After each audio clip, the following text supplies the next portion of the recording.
खाटू श्याम बाबा का प्रसिद्ध मंदिर राजस्थान के सीकर जिले में स्थित है। खाटू श्याम जी को भगवान श्री कृष्ण का अवतार भी माना जाता है। देश के करोड़ों लोग खाटू श्याम जी की पूजा करते हैं।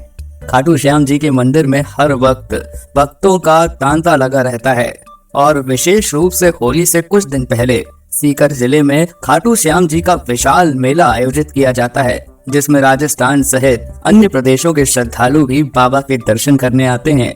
खाटू श्याम जी की कहानी महाभारत काल से शुरू होती है, जिसमें उनका नाम बर्बरीक था। बर्बरीक भीम का पौत्र और घटोत्कच का पुत्र था।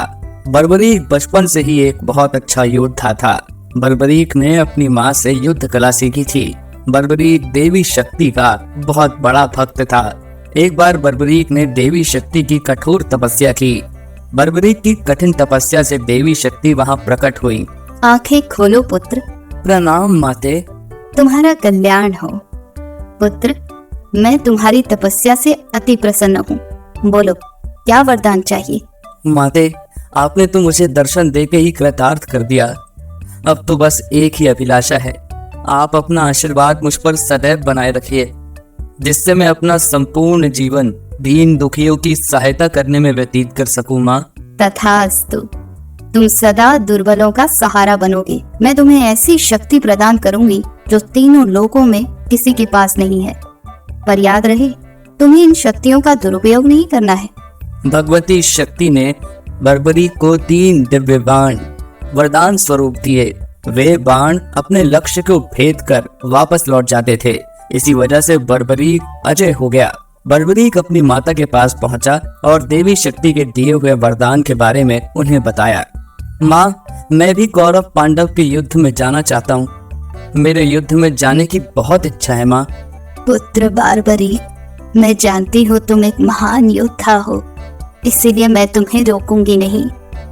पर मुझे वचन दो कि तुम्हारे का सहारा बनोगे। तुम युद्ध में हारने वाले की तरफ से ही लड़ोगे। मैं आपको वचन देता हूँ माँ कि मैं युद्ध में हारने वाले की ही तरफ से लड़ाई करूंगा। अपनी माँ को वचन देकर बर्बरीक ने घोड़ी पर सवार होकर और देवी शक्ति के दिए हुए 3 बाणों को लेकर रवाना हो गया। भगवान कृष्ण तो अंतर्यामी है, वो ये सब लीला होते हुए देख रहे थे।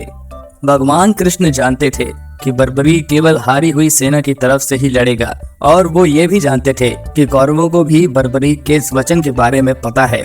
बर्बरीक कौरवों का सहयोग कर पांडवों का विनाश कर देगा। इस प्रकार जब वो कौरवों की तरफ से लड़ेगा तो पांडवों की लड़ रही सेना कमजोर हो जाएगी। उसके बाद वो पांडवों की सेना में चला जाएगा। इस तरह वो दोनों सेनाओं में घूमता ही रहेगा। श्री कृष्ण को पता था, अगर बर्बरीक इस युद्ध में शामिल हुआ तो कोई भी सेना नहीं जीत पाएगी और अंत में कौरव पांडव दोनों का विनाश हो जाएगा और केवल बर्बरीक ही शेष रह जाएगा। इसलिए रास्ते में ही श्री कृष्ण ने ब्राह्मण का वेश धारण कर बर्बरीक को रोका। बर्बरीक को रोकने का अब एक ही उपाय है, मुझे बर्बरीक से उसके शीश का दान मांगना होगा। श्री महावीर योद्धा, तुम कौन हो? ये कुरुक्षेत्र की रणभूमि है। तुम कौरवों और पांडवों के युद्ध में क्या कर रहे हो? हे ब्राह्मण देव, मैं घटोत्कच का पुत्र बर्बरीक हूँ। मेरा प्रणाम स्वीकार कीजिए। मैं महाभारत के युद्ध में सम्मिलित होने आया हूँ। ऐसा कैसे हो सकता है पुत्र कि तुम मात्र 3 बाण से युद्ध में सम्मिलित होने जा रहे हो? ब्राह्मण देव, ये बाण कोई साधारण बाण नहीं है। इनमें से मात्र एक बाण भी शत्रु सेना को परास्त करने के लिए पर्याप्त है, और ऐसा करने के बाद बाण वापस तरकश में ही लौट आएगा। अच्छा, तो फिर इस पीपल के पेड़ के सभी पत्तों को छेद कर दिखाओ जरा। बस इतनी सी बात ब्राह्मण देव, अभी किए देता हूँ। बर्बरीक ने ब्राह्मण रूपी श्री कृष्ण की चुनौती स्वीकार कर ली।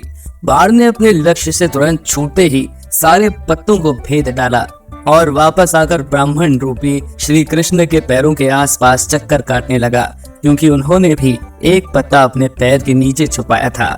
ब्राह्मण राज, अपना पैर यहाँ से हटा लीजिए, वरना ये आपके पैर को भी भेद देगा।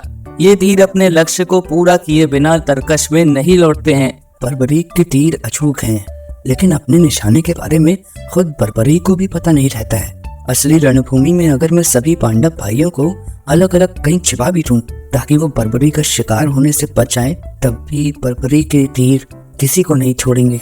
इन अशोक तीरों से कोई भी नहीं बच सकता है। हे वीर योद्धा, मैं तुम्हारे साहस की सराहना करता हूँ। मैं तुमसे दान स्वरूप कुछ मांगना चाहता हूँ। ब्राह्मण राज, अगर मेरे वश में होगा तो मैं आपकी इच्छा स्वरूप दान की अभिलाषा जरूर पूर्ण करूंगा। मैं वचन देता हूँ ब्राह्मण राज, आप मुझसे दान में जो भी मांगेंगे मैं आपको मना नहीं करूंगा। मुझे तुम्हारा शीश दान चाहिए पुत्र, क्या तुम ऐसा कर सकते हो?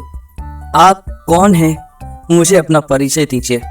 आप मुझे ब्राह्मण नहीं दिखाई देते, कृपया करके मुझे अपने वास्तविक रूप से अवगत कीजिए। बर्बरीक की प्रार्थना करने पर भगवान कृष्ण अपने रूप में आ जाते हैं। बर्बरीक उन्हें प्रणाम करता है।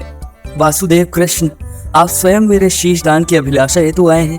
बर्बरीक, युद्ध भूमि की पूजा के लिए एक वीर वर्ग क्षत्रिय के शीश दान की आवश्यकता होती है और तुम महावीर महायोद्धा हो, अतएव मैं तुमसे शीश दान मांगता हूँ। हे वासुदेव कृष्ण, मैं आपको अपना शीश अवश्य दूंगा, पर मेरी दो इच्छाएं हैं। पहला ये कि मेरी देह को आप स्वयं अग्नि देंगे और दूसरी इच्छा ये है कि मैं अंत तक इस युद्ध को देखना चाहता हूँ।